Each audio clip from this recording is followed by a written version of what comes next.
BRS senior నేత party Warangal జిల్లా అధ్యక్షులు ఆరూరి రమేష్ బీజేపీ కండువా కప్పుకున్నారు. ఆదివారం ఉదయం బీజేపీ రాష్ట్ర అధ్యక్షులు కేంద్ర మంత్రి కిషన్ రెడ్డి సమక్షంలో ఆయన బీజేపీలో చేరారు. ఈ సందర్భంగా ఆరూరి రమేష్ మాట్లాడుతూ 10 ఏళ్లుగా దేశాన్ని అభివృద్ధి పథంలో నడిపిస్తున్న ప్రధాని మోడీ ఆధ్వర్యంలో రాష్ట్ర అధ్యక్షులు కిషన్ రెడ్డితో కలిసి పనిచేయనున్నట్లు ప్రకటించారు.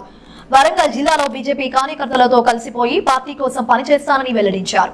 ఈ కార్యక్రమానికి బీజేపీ రాష్ట్ర నాయకులు మరికొంతమంది హాజరు కావాల్సి ఉండగా లోక్సభ ఎన్నికల ప్రచారంలో బిజీగా ఉండడం వల్ల రాలేకపోయానని వివరించారు.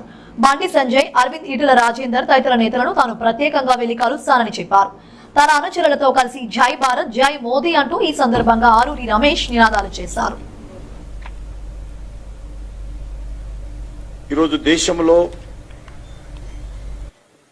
మన రాష్ట్రంతో సహా నరేంద్ర మోడీ గారి నాయకత్వం పట్ల, భారతీయ జనతా పార్టీ పట్ల ఒక సానుకూలమైనటువంటి వాతావరణము దేశంలో ఉంది.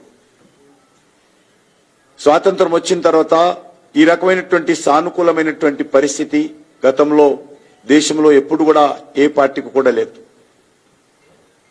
అందులో మూడోసారి, మొదటిసారి 270 స్థానాలుంటే రెండోసారి 302 స్థానాలతో నరేంద్ర మోడీ గారు ప్రజల యొక్క ఆశీస్సులతో బలాన్ని పెంచుకోవడం జరిగింది.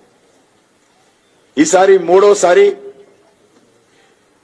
370 స్థానాలు భారతీయ జనతా పార్టీకి స్వతంత్రంగా రావాలని, ఎన్డీఏతో భాగస్వాములతో కలిపి 400 స్థానాలు రావాలని ఏదైతే ప్రధానమంత్రి గారు కానీ, భారతీయ జనతా పార్టీ కానీ, దేశ ప్రజల ఆకాంక్ష కానీ ఈరోజు మనకు తెలుస్తాం.